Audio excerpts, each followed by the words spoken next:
Bien, gloire à Dieu. Si vous avez votre Bible avec vous ce matin, j'aimerais que vous puissiez tourner dans 1 Corinthiens, le chapitre 12. 1 Corinthiens, le chapitre 12. On va voir ce texte-là.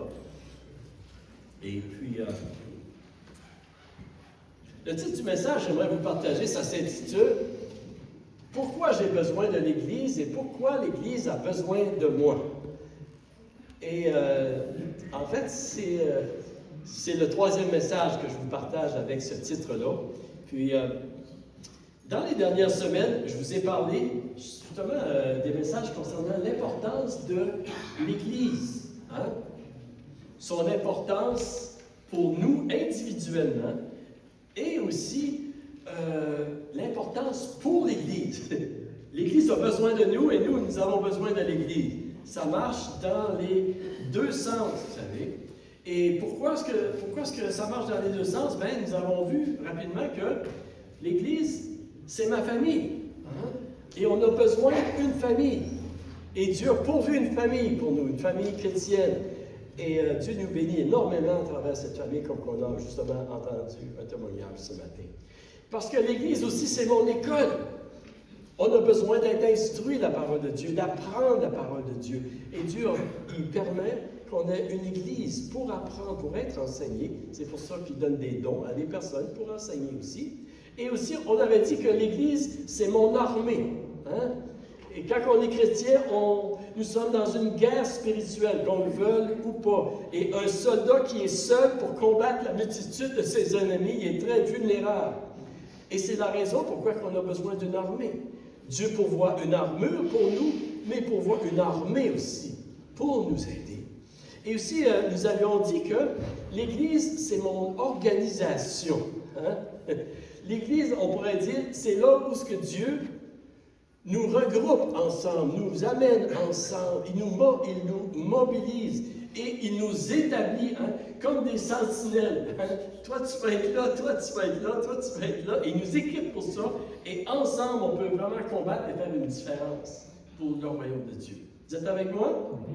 Et si vous étiez là 2 semaines passées, quand j'ai partagé le dernier message, Valérie, elle a dit, ben, c'est pas vraiment une organisation. Elle n'essayait pas de me contredire, là, puis après ça, elle me dit, ben, j'espère que je ne t'ai pas contredit. Là, je dis non. Elle a apporté un très bon point, c'est que l'Église, c'est plus qu'une organisation. L'Église, c'est un organisme vivant, vous savez. C'est un corps vivant.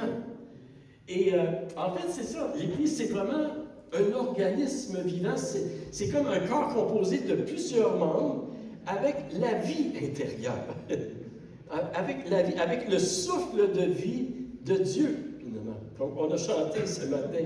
Et dans cette vie-là, que Dieu met au travers de nous, il y a la guérison. Il y a la guérison. Dieu nous guérit à travers ce souffle de vie-là. Vous savez, il y a plusieurs scientifiques, hein, et des médecins aussi, là, et qui sont émerveillés de découvrir les merveilles du corps humain. Comment le corps humain, il se régénère et il se guérit par lui-même. C'est-tu pas vrai, Jean? Hein? Ils sont émerveillés comment est-ce que le corps, vraiment, se guérit. Et c'est le miracle de la vie comme Dieu l'a créé. Et c'est pourquoi est-ce que nous pouvons dire aussi, lorsqu'on nous parlons de l'Église comme un corps, comme un organisme vivant, on pourrait dire aussi que l'Église, c'est mon hôpital. C'est comme un hôpital où Jésus nous guérit. Croyez-vous ça? Amen. Amen. J'écoutais ça. Cette semaine, j'entendais sur un podcast un pasteur qui partageait son expérience d'une période très difficile qu'il avait traversée au niveau de sa santé mentale. Et il encourageait les gens qui souffrent au niveau émotionnellement, vous savez, de permettre à Jésus de les guérir à travers son Église, à travers son corps. Et il disait ceci, il disait même si vous avez été blessé dans l'Église, Il dit, ne vous privez pas de l'Église parce que Jésus veut encore utiliser l'Église, son corps, comme un hôpital pour vous guérir. Pour guérir votre cœur blessé, votre cœur brisé, votre cœur malade. Et vous savez, nous avons probablement tous été blessés un jour ou l'autre par quelqu'un dans la famille de Dieu. Volontairement ou involontairement. Parce que nous sommes parfaitement imparfaits. C'est ça la raison. Et même, vous savez, même peut-être, moi, je vous ai déjà blessé. Et si je vous ai déjà blessé, je le regrette sincèrement, puis je vous demande pardon. Vraiment, c'est... Mais, puis quand je dis ça, là, je suis sincère. Très sincère. Mais vous savez, lorsque nous sommes blessés, vous savez, ce n'est pas une raison pour abandonner tous les autres membres du corps que Dieu voudrait utiliser pour contribuer à notre guérison. Amen. Et malheureusement, il y a plusieurs personnes, c'est triste, qui abandonnent l'Église au lieu de laisser Jésus les guérir à travers son corps. Vous savez? Parce que l'Église, c'est un corps et nous sommes unis, nous sommes tissés les uns les autres. Et Dieu nous guérit aussi à travers son corps, à travers les relations que nous pouvons avoir les uns avec les autres. Vous êtes avec moi? Oui. Et ce matin, justement, je veux vous parler encore sur les raisons pourquoi est-ce que nous avons besoin de l'Église et pourquoi l'Église a besoin de nous. Et c'est parce que nous sommes un organisme vivant, un corps vivant. Et si vous avez votre Bible dans 1 Corinthiens 12, on va lire le texte ce matin que j'aimerais lire avec vous. À partir du verset 14. Okay? Adam, il dit Amen. Amen. Ça dit ceci, hein? Ça dit, ainsi le corps n'est pas un seul membre, mais il est formé de plusieurs membres. Si le pied disait, parce que je ne suis pas une main, je ne suis pas du corps, ne serait-il pas du corps pour cela? Et si l'oreille disait, parce que je ne suis pas un œil, je ne suis pas du corps, ne serait-elle pas du corps pour cela? Si tout le corps était œil, où serait l'ouïe? S'il était tout ouïe, où serait l'odorat? Maintenant, Dieu a placé chacun des membres dans le corps comme il a voulu. Si tous étaient un seul membre, où serait le corps? Maintenant, donc, il y a plusieurs membres et un seul corps. L'œil ne peut pas dire à la main, je n'ai pas besoin de toi, ni la tête dire aux pieds, je n'ai pas besoin de vous. Amen. On a besoin. On a tous besoin les uns les autres. On va prier. Seigneur, je prie ce matin que par ton esprit, Seigneur, tu parles à chacun de nos cœurs, Seigneur. Je prie que, Seigneur, mes frères et mes sœurs qui sont ici, ceux qui vont écouter ce message, n'entendent pas juste ma voix, Seigneur, mais surtout ta voix, Saint-Esprit, qui parle à nos cœurs pour nous faire du bien, pour nous instruire, pour nous révéler, Seigneur Dieu, ta volonté. C'est ma prière. Ce matin, je prie que tu m'aides à partager ce message comme tu le désires, Seigneur, pour ta gloire et pour l'avancement de ton royaume, pour l'édification de ton Église et pour le salut du pour le grand nombre. C'est ma prière, Seigneur. Et c'est dans le nom de Jésus que je te demande ces choses. Amen. Amen. La première chose que j'aimerais voir avec vous ce matin, c'est que, premièrement, nous servons un Dieu qui est vivant. Un Dieu vivant. Vous savez, dans ce chapitre de 1 Corinthiens 12, l'apôtre Paul, ici, il parle des dons spirituels. Des dons spirituels que le Saint-Esprit distribue à chacun comme il veut. C'est lui qui décide. Et les dons spirituels, c'est des capacités particulières que le Saint-Esprit donne à certains croyants pour répondre aux besoins de l'ensemble du corps du croyant, de l'Église. Amen. Les dons sont donnés pour tout le corps. Et dans ce chapitre ici, l'apôtre Paul, il mentionne plusieurs dons. Ce n'est pas une liste complète, il y en a plusieurs autres. Et il ne parle... Il enseigne qu'il n'y a pas de dons supérieurs aux autres, mais que tous les dons sont nécessaires. Comme dans un corps, vous savez. Et ils sont nécessaires pour la santé, pour le bien-être, pour la croissance. C'est-tu pas merveilleux que nous avons un appel particulier avec un don particulier que Dieu nous a donné pour le bien de son Église et l'avancement de son royaume? Oui. Amen. Vous n'êtes pas convaincus de ça, hein? C'est-tu pas merveilleux? Dites ceci avec moi. L'Église a besoin de moi. Dites-le encore une fois. L'Église a besoin de moi. Amen. OK, mais dites, j'ai besoin de l'Église. J'ai besoin. Amen. C'est vraiment ce que la Bible nous enseigne, vous savez. Et l'Église, c'est un corps, ce n'est pas un corps mort, mais c'est un corps vivant avec le souffle de vie du Saint-Esprit. C'est ça que c'est. Et lorsque l'apôtre Paul écrit à Timothée, dans 1 Timothée 3,15, il dit ceci à Timothée, il dit « Cependant, si j'ai du retard, tu sauras ainsi comment il faut se conduire dans la maison de Dieu, qui est l'Église du Dieu vivant, pilier et soutien de la vérité. » Du Dieu vivant. Nous servons un Dieu vivant. Qu'est-ce que ça veut dire que nous servons un Dieu vivant? Juste pour nous aider à bien comprendre qu'est-ce que ça veut dire, j'aimerais que vous puissiez vous imaginer pour quelques instants un objet quelconque, comme, je ne sais pas moi, une chose comme un ordinateur, disons, une bicyclette, un tracteur, OK, une chaise, quelque chose, une chose.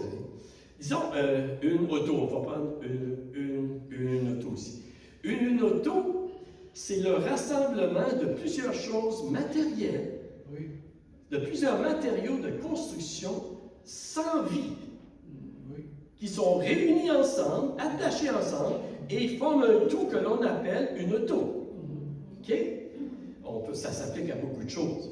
Et il y a des ingénieurs, il y a aussi des artistes, comme Élisabeth, qui peut créer des belles choses avec ses mains, tu sais, qui peuvent prendre différentes choses, les mettre ensemble pour créer des belles choses, des choses utiles.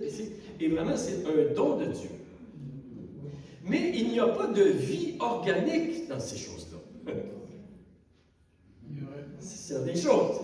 Et vous savez, même l'intelligence artificielle, les ordinateurs qui répondent en fait comme des humains, puis même des fois mieux que des humains, parce qu'ils répondent vite, ils ont beaucoup d'intelligence, vous savez, même l'intelligence artificielle et ces ordinateurs, ces robots-là très sophistiqués, vous savez, ils n'ont pas de vie en eux.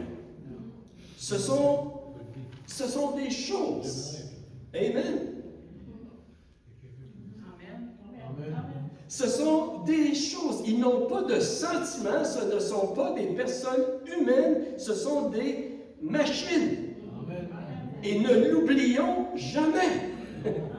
Ne l'oublions jamais, je dis ceci parce que c'est une séduction qui nous espionne dans notre monde aujourd'hui. Trompeuse.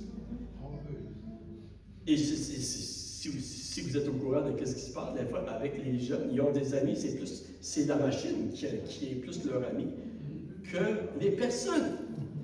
Et c'est vraiment une séduction. Il n'y a pas de vie dans une machine aussi sophistiquée soit-elle. La vie, c'est un don de Dieu.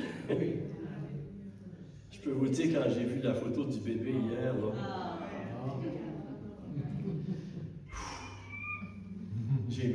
mon cœur se réjouit, je ne pouvais pas, là. Ça, c'est le grand-père qui parle encore. On ne peut pas éviter ça, hein? Mais vous savez, c'est seulement Dieu qui peut donner la vie. Et c'est seulement Dieu aussi qui a le droit d'enlever la vie. La vie, c'est sacré. Lorsque Dieu a créé le monde, vous savez, il a créé les choses matérielles qui existent, et il a aussi donné la vie. Il a créé des organismes vivants. Les plantes, les animaux, les oiseaux, les poissons, c'est des organismes vivants. Okay. L'homme et la femme, eux aussi, ont reçu le don de la vie. Et Dieu a formé l'homme, ça veut dire, de la poussière de la terre. Mais c'est seulement lorsque Dieu a soufflé le souffle de vie en eux qu'ils sont devenus des êtres vivants. Amen. Et dans Genèse, on dit ceci. On va essayer de le lire, en tout cas, là. On va essayer. Ça fonctionne-tu? Tu veux-tu le... Pas de vie dedans. Il n'y a pas de vie dans les ordinateurs, hein? OK, dans Genèse 2, le verset 7, ça dit ceci. Bon, bien, je vais te laisser, je pense, le faire fonctionner. On est en train de regarder là, pour réparer notre ordinateur jusqu'à ce point-là. Wow! Je pense que je vais juste vous le lire. En tout cas, si tu peux le mettre, Rachel, c'est correct. Mais dans Genèse 2, 7, ça dit ceci. Ça dit, l'Éternel Dieu forma l'homme de la poussière de la terre. Il souffla dans sa narine un souffle de vie, et l'homme devint un être vivant. Amen. Mais c'est pas vraiment vivant, là. Hein? Okay? Ici, là. Non, vous me comprenez. L'homme et la femme aussi, comprenez-moi bien, ils sont les seuls qui ont été créés à l'image de Dieu. Et c'est pourquoi nous pouvons avoir une relation personnelle avec Dieu. Vous et moi. On peut lui offrir notre amour. On peut recevoir son amour. On peut communiquer avec lui. On peut avoir une relation. On peut le connaître, le découvrir.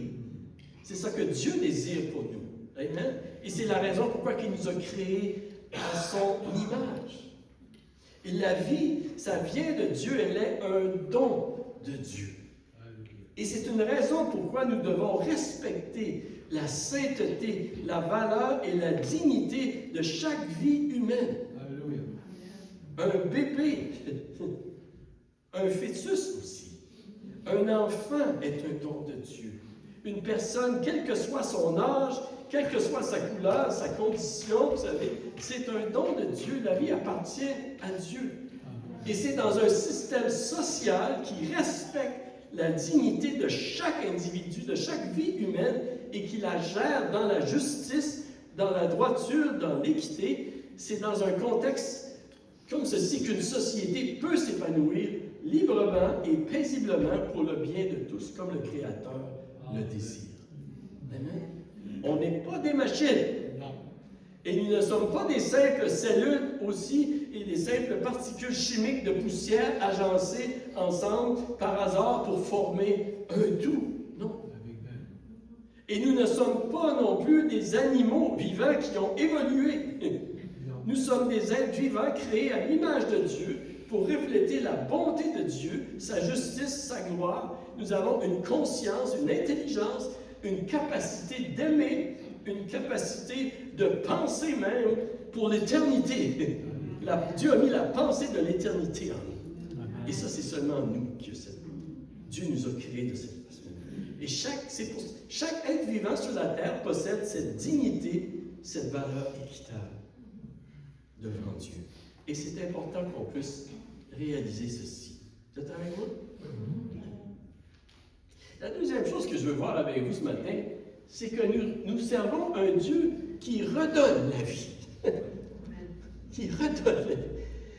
Et la bonne nouvelle, vous savez, c'est que nous retrouvons dans la Bible, que nous retrouvons en lisant la Bible et que nous retrouvons en regardant à la vie de Jésus, c'est que nous servons un Dieu qui veut nous redonner la vie.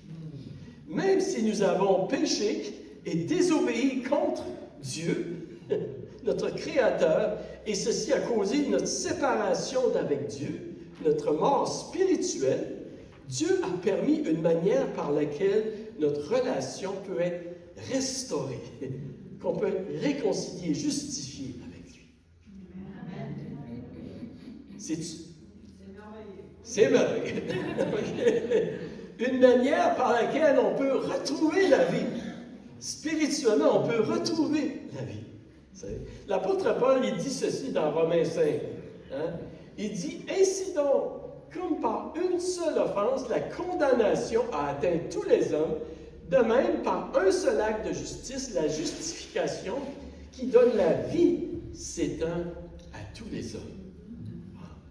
Il dit, comme par la désobéissance d'un seul homme, beaucoup ont été rendus pécheurs, de même par l'obéissance d'un seul, beaucoup seront rendus justes. Vous savez, l'apôtre Paul nous dit que, oui, comme tous, on vit en Adam et on meurt en Adam aussi, mais par Jésus, nous pouvons être rendus à la vie spirituelle. Et si vous avez reçu Jésus-Christ comme votre sauveur, vous savez, vous pouvez dire que vous avez reçu la vie 2 fois. Amen. Que vous êtes né 2 fois. Wow! On est né dans la chair, mais on est né aussi spirituellement. Et c'est la raison pourquoi Jésus dit à Nicodème, il faut que vous naissiez de nouveau. Nicodème, en vérité, je te le dis, si un homme ne naît de nouveau, il ne peut voir le royaume de Dieu. On a besoin d'être né de nouveau. Et je vous pose la question ce matin, êtes-vous né de nouveau? Si vous vous demandez, comment donc est-ce que je peux naître de nouveau? Comment est-ce que je peux naître de nouveau? Vous dites, si vous posez cette question-là, alors vous m'écoutez, mais si vous vous posez cette question-là, vous savez, c'est peut-être parce que vous n'êtes pas né de nouveau. Parce qu'on est né de nouveau, habituellement aussi. Il y a quelque chose qui s'est produit. Mais je vais vous dire comment naître de nouveau. Amen. Je vais vous dire comment naître de nouveau. On est de nouveau, c'est en croyant que Jésus-Christ est mort pour nos péchés sur la croix. Alléluia. Et qu'il est ressuscité, qu'il est vivant aujourd'hui. C'est en le recevant comme notre Sauveur, par la foi, comme notre Seigneur aussi, que nous naissons de nouveau.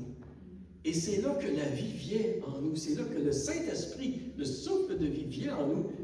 Et à un moment donné, on est né de nouveau. L'apôtre Jean, il le dit comme ceci. Mais à tous ceux qui l'ont reçu, à ceux qui croient en son nom, elle a donné le pouvoir de devenir enfants de Dieu, lesquels sont nés, non du sang, ni de la volonté de la chair, ni de la volonté de l'homme, mais de Dieu. Et c'est Dieu, lorsque nous acceptons de croire en Jésus qu'on le reçoit, c'est Dieu qui nous fait renaître de nouveau dans une vie spirituelle. Amen. C'est-tu pas? Amen. Amen. Et là, vous pensez, et là, vous dites, ben pourquoi qu'il nous dit tout ceci ce matin, alors qu'il veut nous parler de l'Église? C'est quoi le rapport? Où est-ce que tu t'en vas, Pasteur Luc, avec tout ça? Je m'en vais à quelque part, juste pour vous rassurer. Oui, je m'en vais à quelque part, vous savez. Et la troisième chose que je veux voir avec vous, justement, c'est ça. C'est que l'Église, c'est un organisme vivant. Et je veux qu'on puisse bien saisir que l'Église, c'est un organisme vivant, un corps avec plusieurs membres, vivant par la présence du Saint-Esprit qui est en nous, la vie de Dieu qui est en nous et qui coule à travers de nous. Vous savez?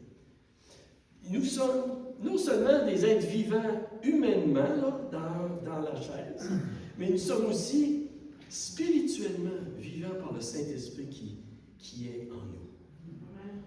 Vous savez, l'Église, on sait, ce n'est pas un bâtiment, l'Église, c'est nous, l'Église. C'est nous les pierres précieuses vivantes. Hein? Tous ceux qui sont nés de nouveau font partie de la grande Église. Il y en a qui sont plus jeunes dans la foi, il y en a qui sont plus âgés dans la foi, on en connaît quelques-uns, mais on fait partie, nous sommes tous unis par le Saint-Esprit. Et vous savez, dans une construction, juste pour qu'on puisse bien comprendre ce matin, savez, dans une construction matérielle, okay, avec plusieurs choses, okay, que ce soit une maison, que ce soit une auto, quelque chose comme ça, vous savez, chaque pièce peut exister et subsister par elle-même. Il n'y a pas nécessairement de lien vital entre les pièces lorsqu'on parle de choses sans vie. Je veux dire, la condition d'un pneu sur votre voiture n'affecte pas la condition du pare-brise, du windshield. Je sais là, que qu'est-ce que je dis, c'est très simple, mais je pense que c'est important. Vous me comprenez? Oui. Une pièce n'affecte pas nécessairement l'autre pièce, ils ont juste besoin d'être bien connectés ensemble. C'est sûr, tu sais, puis c'est ça. Dans un organisme vivant, c'est différent. Il y a un lien vital qui doit exister entre chaque membre pour que la vie puisse couler, pour que le corps, pour que l'ensemble soit bien. La vie doit circuler dans toutes les parties du corps, sinon le corps ne peut pas fonctionner comme il devrait, et les membres ne peuvent pas fonctionner comme ils devraient s'il y a une mauvaise connexion. Vous voyez? Vous voyez comment mes mains fonctionnent ce matin avec ma bouche. Hein? Puis Jean aussi, hein, quand il prêche, tout fonctionne, hein? Tout est connecté ensemble. C'est ça, tu sais. Et c'est une relation dans les deux sens. Lorsqu'un organisme vivant, la vie, ça va dans les deux sens. Et c'est pourquoi l'apôtre Paul, lorsqu'il écrit aux Corinthiens, au verset 26 et 27, il dit ceci, il dit « Et si un membre souffre, tous les membres souffrent avec lui. Si un membre est honoré, tous les membres se réjouissent avec lui. » Amen. On est un corps. Et je vous dis ceci parce que nous vivons dans une société qui devient de plus en plus individualiste. On vit dans une société qui devient de plus en plus isolée l'un de l'autre, comme si nous serions des machines ou des choses matérielles plutôt que des personnes humaines qui ont besoin d'être connectées ensemble, qui ont besoin de relations personnelles. Vous êtes avec moi? Même avec le développement de la technologie, des moyens de communication, on a dit une grande majorité de personnes aujourd'hui qui vivent des vies très solitaires. Beaucoup de gens, plus que jamais vraiment, ils vivent de solitude et la condition de leur santé mentale est très difficile, même parmi les jeunes aussi aujourd'hui. C'est un fléau dans notre société, vous savez. Et une des raisons pourquoi il y a beaucoup de gens qui souffrent aujourd'hui, c'est à cause de l'individualisation, l'isolement des personnes. On est des êtres vivants, on n'est pas des machines. Et parce que nous sommes des êtres vivants, créés à l'image de Dieu, des êtres sociaux, nous avons besoin d'être connectés avec d'autres personnes, afin que la vie, le lien vital de la vie, puisse couler en nous et à travers de nous. Parce qu'on est un corps. Et ça s'applique en fait dans toutes les relations sociales, vous savez. Et croyant ou non, ça s'applique. Dieu nous a créés de cette façon-là. Et je crois vraiment que ça s'applique d'une manière particulière à l'Église aussi. Parce que Jésus voudrait utiliser son Église pour être un hôpital. Un hôpital, vraiment, pour guérir son corps. Et comme le sang a besoin de couler dans nos veines, dans notre corps, pour garder notre corps en santé, vous savez, on a besoin d'avoir également des relations les uns entre les autres. Un réseau de relations sociales saines et saintes, dans la vérité et dans l'amour. C'est nécessaire pour apporter la liberté, la guérison, la santé à tous et chacun.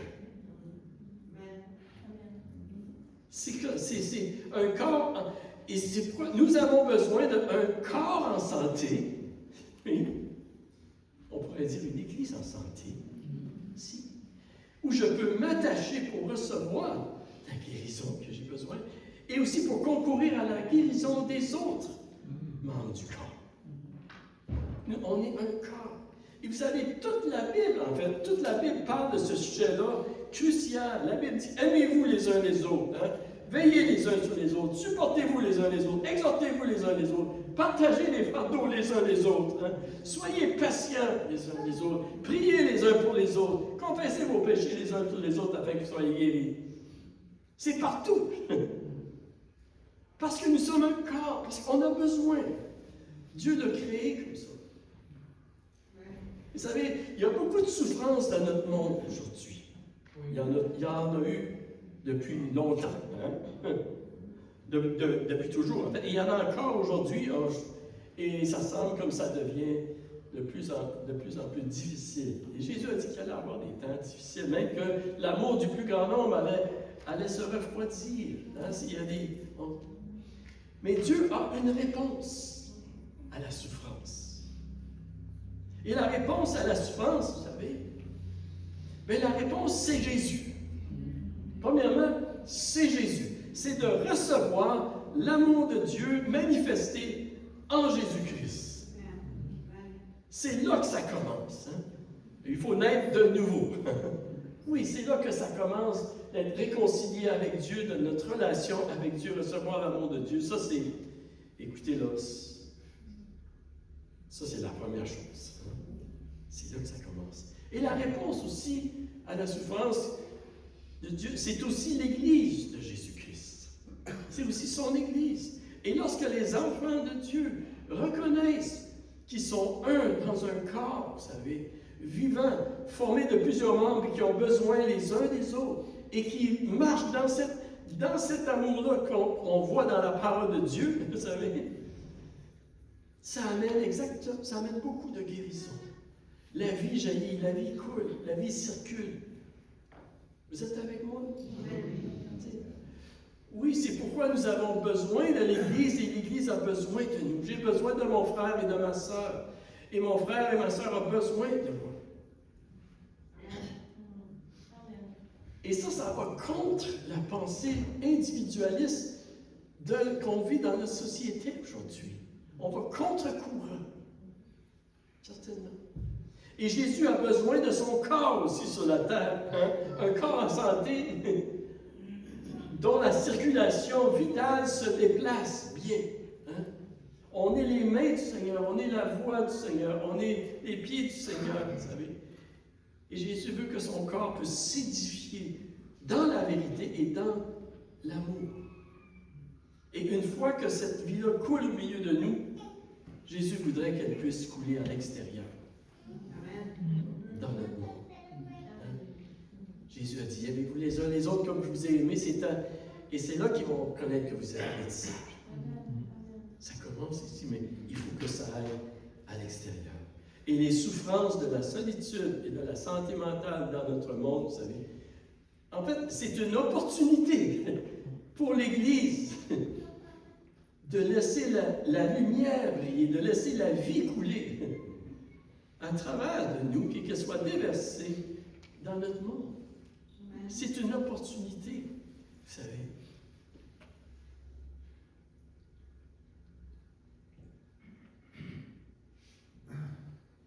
Vous êtes avec moi? Oui.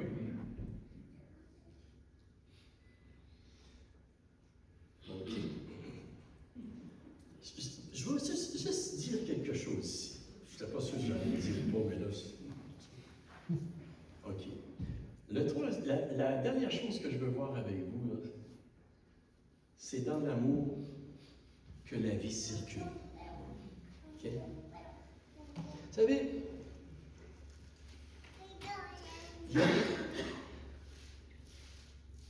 non, je pense que ça, c'est le prochain. Ouais.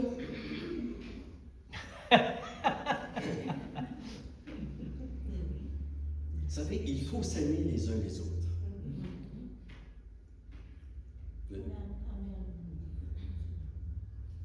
Comme on voit tout à l'heure, l'amour.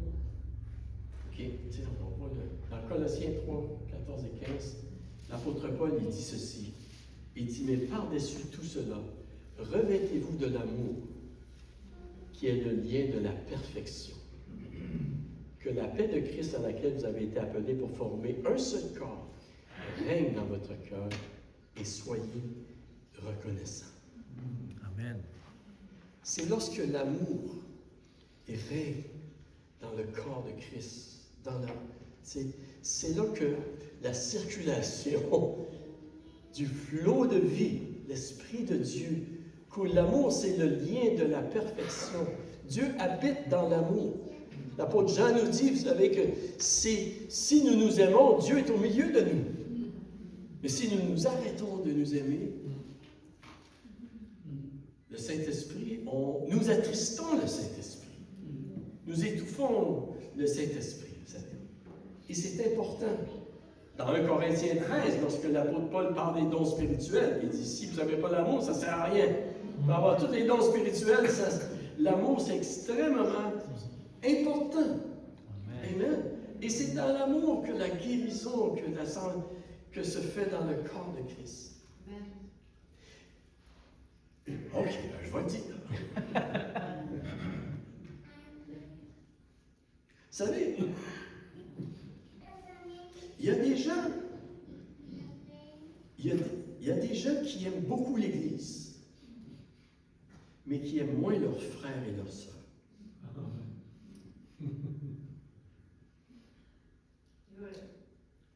Et ceci, ça amène un flot qui arrête de couler dans l'Église. Nos veines, il faut que ça coule dans nos veines. Puis dans l'Église, là, il faut que l'amour coule, circule dans nous autres, dans l'Église. Si on aime l'Église, il y a des gens qui aiment l'Église, mais qui s'aiment moins les uns les autres, le flot est beaucoup plus difficile à couler. Vous comprenez? Oui. Éphèse, l'Église d'Éphèse, en fait, vous savez, lorsque Jésus leur dit, vous avez perdu votre premier amour. L'Église d'Éphèse, c'était une Église qui travaillait fort, qui était pas occupée, qui était tout ça, vous savez, qui était vraiment... Mais Jésus leur dit, vous avez perdu. Retournez à votre premier amour. Et c'est sûr, lorsqu'on perd notre premier amour pour le Seigneur, ça diminue notre amour les uns pour les autres aussi. Nous avons besoin d'une circulation intime entre nous autres. C'est là que le flot de vie, c'est là que notre cœur est guéri. C'est là qu'on est ressourcé par la vie de Dieu, du Saint-Esprit qui agit à travers nous. Amen. Amen. Et vous savez, lorsque nous aimons notre frère ou notre sœur et notre sœur, nous sommes en train, en fait, de se faire du bien à soi-même. Hein, ça dit ceci, lorsque Paul il parle aux maris et aux épouses, dans Éphésiens 5, il dit, c'est ainsi que les maris doivent aimer leur femme comme leur propre corps. Celui qui aime sa femme s'aime lui-même. Mais c'est la même chose dans le corps de Christ aussi. Lorsque nous nous aimons les uns les autres, vous savez, nous sommes en train aussi de nous faire du bien à chacun de nous, parce que nous sommes un corps. Et nous avons besoin du corps. Êtes-vous avec moi ce matin? Et je termine. Je prie notre prière. Ma prière, et je prie que ce soit notre prière ce matin, c'est que le Seigneur nous aide à réaliser encore davantage comment nous avons besoin de l'Église et comment l'Église a besoin de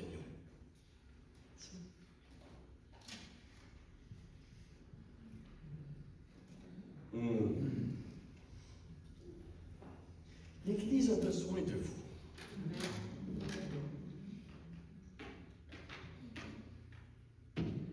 Ok, je vais le dire. Quand vous n'êtes pas là, ça fait une différence. Quand vous n'êtes pas là, ça fait une différence. Ça fait une différence, pas juste pour vous, dans votre vie, ça fait une différence dans la vie de tout le corps. Le sang chrétien évangélique, si on veut continuer de grandir et dans la guérison, dans la santé, puis être un témoignage puissant pour le Seigneur, On a besoin de tous les membres du corps.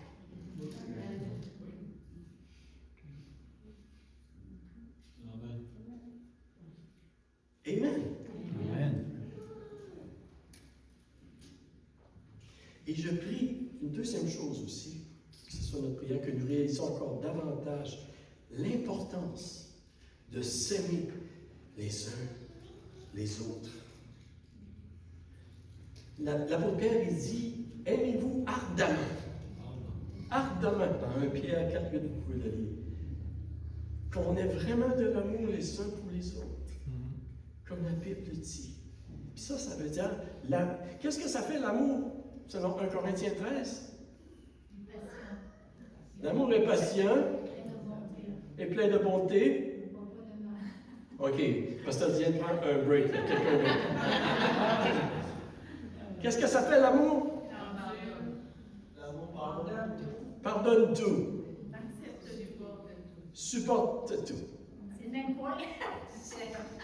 Reste tranquille, là. Non. Ne soupçonne pas le mal.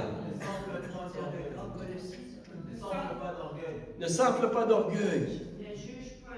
Ne juge pas. Ne se vante pas. Ça, Ne fait rien de malhonnête. Ne cherche pas son intérêt. c'est ça, Ne l'amour. s'irrite pas. Ne soupçonne pas le mal. C'est Josée, l'enseignante, qui recommence. C'est pas moi, c'est ça. Là. C'est pas ta faute, c'est Dieu qui l'a dit. Hein? Mais vous comprenez? C'est dans cet amour que le corps s'édifie, que le corps grandit. On peut-tu prier, puis partez pas quand j'ai quelque chose d'autre à vous dire. OK?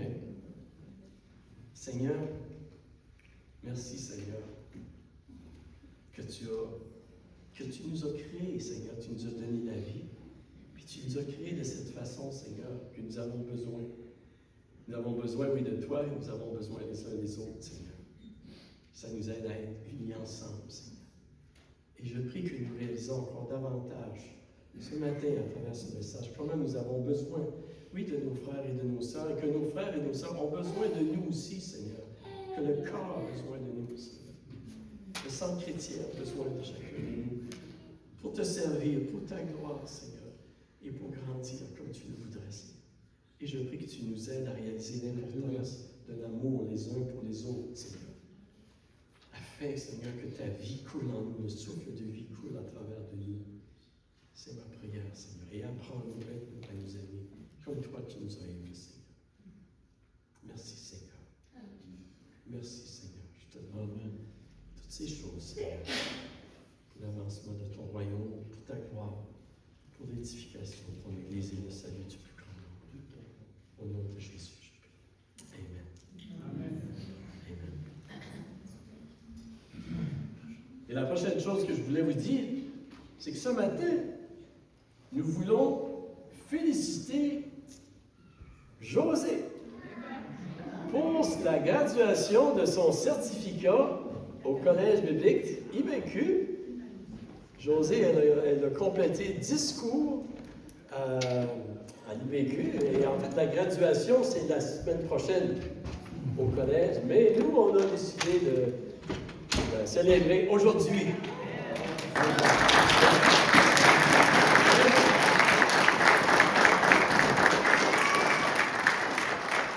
La Bible dit, José, que quand il y a un membre qui est honoré, tous les membres se réjouissent avec. On se réjouit avec toi.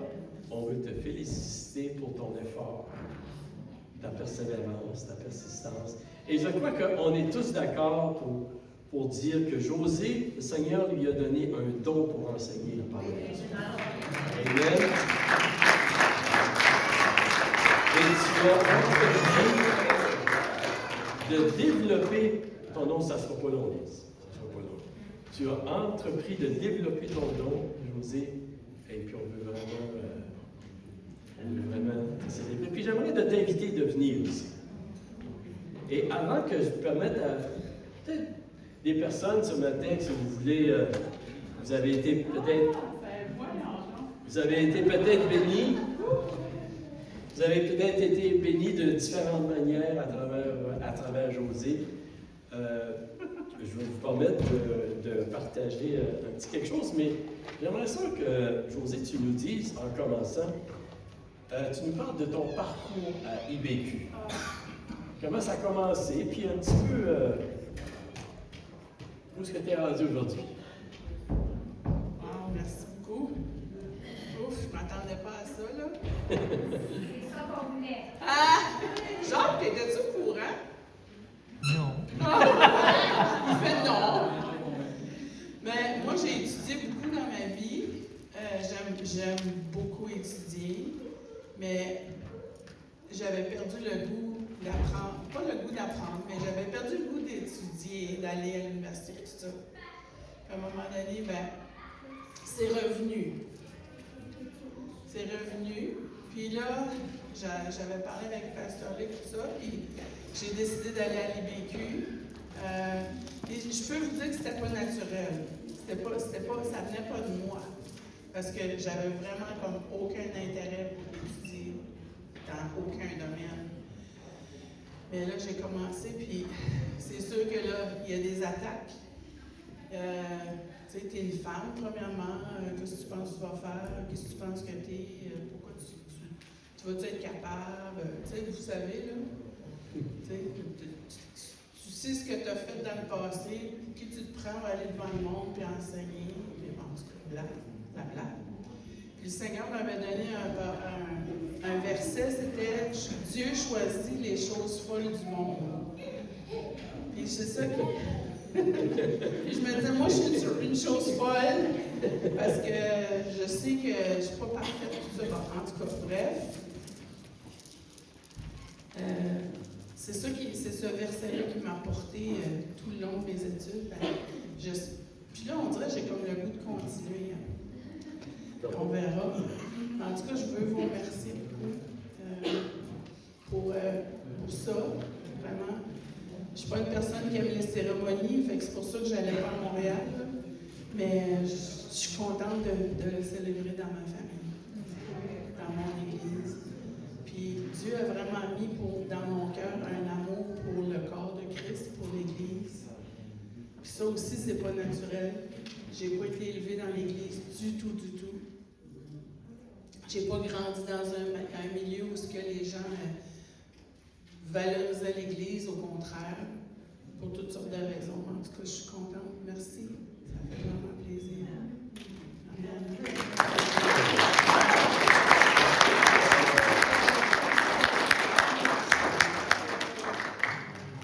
On aime tellement, je vous dis, il y a un rayon de soleil. Amen. Toujours bien. Merci. Pas trop folle. Pas trop. Juste un petit peu. Juste assez. Amen. Peux-tu dire quelque chose? Oui, c'est Lise.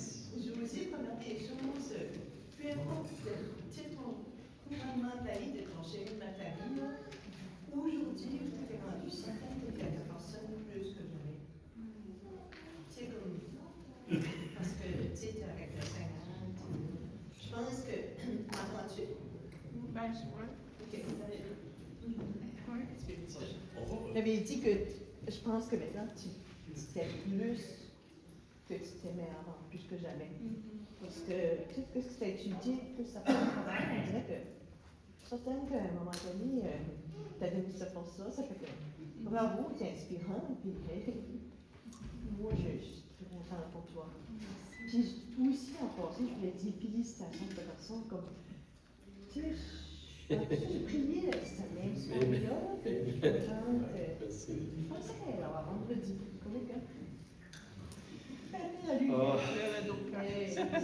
merci Lise. Merci. Merci, c'est gentil. Très gentil, merci.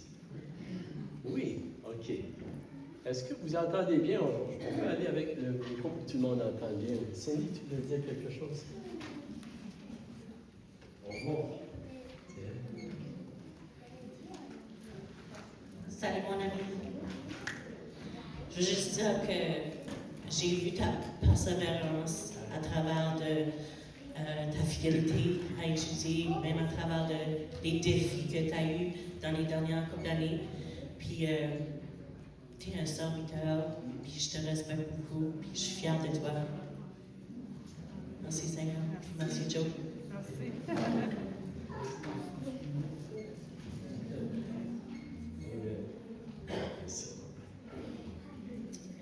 Moi, je veux dire quelque chose, c'est pas souvent qu'on dit, mais j'aime la québécoise dans le Ah, ben merci.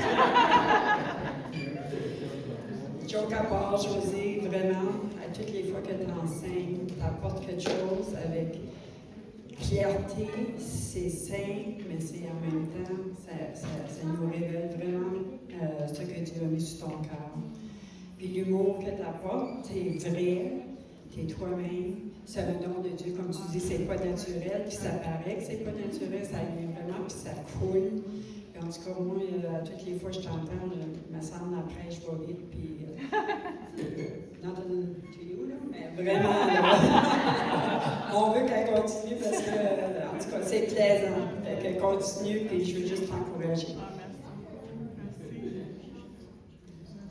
merci. Merci.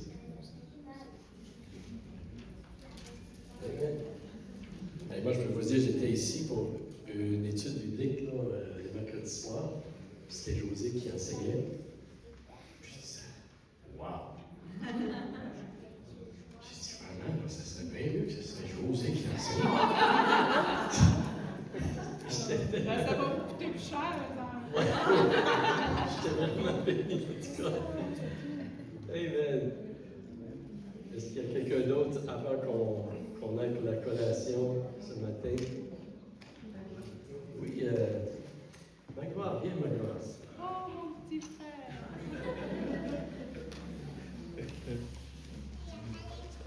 Un petit mot pour ma grande sœur.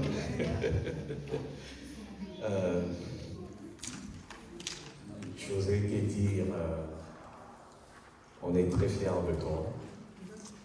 Moi, je ne trouve pas seulement en toi une prédicatrice de la parole. Je trouve en toi une servante de Dieu. Parce que tu ne prêches pas seulement au prêcher. Mais tu prêches ce que tu vis. Et tu nous transmets ce que tu vis au quotidien. Et c'est une école. Chaque fois que je t'entends prêcher, j'examine ma vie et cela influence ma vie. En tant qu'étudiant d'abord, parce que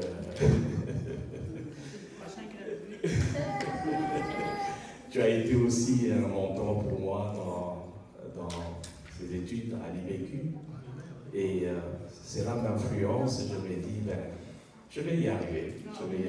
Et merci pour cet encouragement et merci pour ce que tu es pour moi d'abord et pour tout le monde. Et pour Jacques aussi. Oui. Surtout. Et reste cette servante de Dieu que tu es. Et je sais que c'est la parole que tu prêches, ça commence d'abord par t'influencer toi avant que ça influence, ça impacte sur nous. Et voilà pourquoi on est béni dans tes prédications et surtout félicitations pour ta graduation. Je peux peut-être dire quelque chose, moi aussi. Moi, je suis chanceux parce que j'ai José avec moi tout le temps. Oui. Puis le matin, on commence tout avec notre petite dévotion, chacun de notre côté. Mais tant que j'arrive à José, à aller dans son petit bureau, là, on est chacun de notre côté. Mais lorsque c'est que j'arrive, là, elle a tout le temps des belles choses à me raconter, puis qu'elle puise à la parole de Dieu, là, et autres sujets aussi. Mais ce qu'elle puise à la parole de Dieu, c'est bénissant, c'est le fun de partager. Puis je suis bien content qu'elle a ce désir-là dans son cœur. José, continue. Hein? Gloire à Dieu.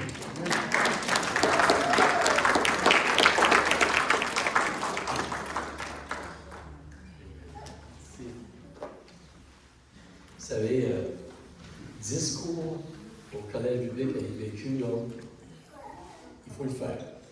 C'est pas des coups faciles. Ça prend de la persévérance, c'est du travail.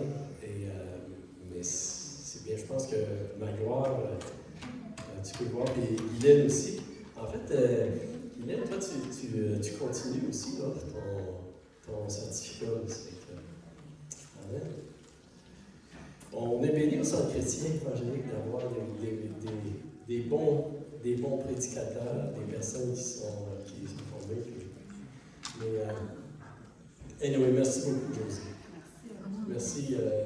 Pour moi, en tant que pasteur, je peux vous dire, c'est une joie de travailler avec toi. De plusieurs manières. Et puis, tu veux rajouter quelque chose? Oui. Moi, j'ai 2 mentors. J'ai Pasteur Luc. Pasteur Luc, il m'inspire par sa persévérance. Ça fait plus que 30 ans que vous êtes ici. Vous êtes un très bon enseignant. Vous avez un cœur, vraiment, on sent que vous vous aimez beaucoup. Puis, j'ai mon 2e mentor, c'est Pasteur Diane, qui elle aussi m'inspire beaucoup. Et j'aspire à être comme toi quand je serai à ton âge. Parce que malgré ton énergie, ton désir de servir à tous les deux, ça nous encourage à persévérer. Il n'est jamais trop tard pour le Seigneur. Si vous voulez servir, servez. Dites-vous pas, je suis trop jeune ou je suis trop vieux. Il n'est jamais trop tard. Moïse avait quel âge quand le Seigneur l'a appelé? Ça fait 80 ans. Il a servi longtemps. Mais c'est juste pour dire qu'il n'est jamais trop tard pour servir le Seigneur. Merci. Merci. Si on sera jusqu'à 120 comme Moïse, on va être ici encore un bon bout de temps. Est-ce qu'on pourrait prier? J'aimerais dire qu'on pourrait prier en même temps pour toi, José. Puis Jacques, tu voudrais-tu dire, Jacques? Ben tiens, on va descendre en composer. Pasteur Diane, tu voudrais-tu venir? Puis Jean, tu voudrais-tu venir aussi? On va voir. Béat, si tu voudrais venir. José? On est fiers de toi. Hein? Notre sœur bien-aimée. Est-ce que, Pasteur Diane, tu voudrais-tu nous conduire ton prière? Moi, je n'ai rien dit parce qu'on va tout broyer si je m'en ai parlé. J'ai agi. Et mes actions sont. Est-ce que vous pouvez juste lever votre main comme ça, prier la bénédiction? Toi, tu fais partie de l'autre moitié. La meilleure moitié. La meilleure moitié. Il n'y a pas de meilleure moitié. C'est les 2 meilleurs. Attends une minute. Un, deux, trois, go. Merci Seigneur pour tes dons que tu nous envoies, Seigneur Jésus, remplis de surprises, de cadeaux, de talents. Seigneur Jésus, exprès pour nous, préparé pour nous, Seigneur. Ce José, c'est un cadeau que tu nous fais, que tu nous donnes, Seigneur, une enseignante, et bien d'autres choses aussi. La louange et servir les jeunes adultes. Il y a bien des endroits qu'elle sert, Seigneur Jésus. Maintenant, tout ça, ça vient de toi, puis c'est le cadeau que tu nous fais. Seigneur, on veut te dire merci. On veut te prier pour la continuité, mais prier aussi pour la sagesse, la direction, les plans que tu as pour elle, pour eux, Seigneur Jésus, pour eux, Jacques et elle. Que ça soit clair devant eux, Seigneur Jésus, que tu aplanisses les sentiers. Que dans leur vie ici, comme le fruit de tout leur amour pour toi, se répande dans la vie de leurs enfants.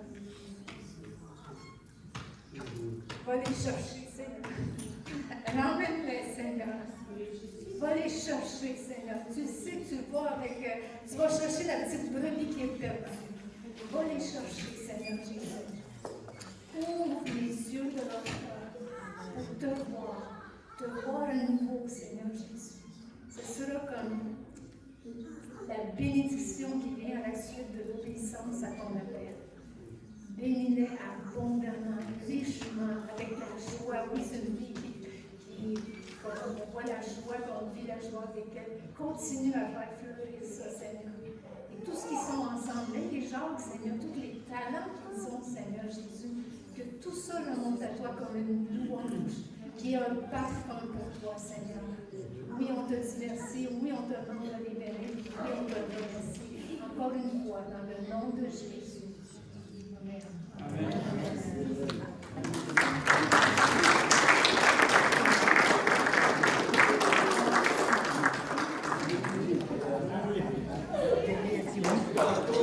Oui, merci. Il y a du gâteau, là, s'il vous plaît. Un morceau de gâteau, là.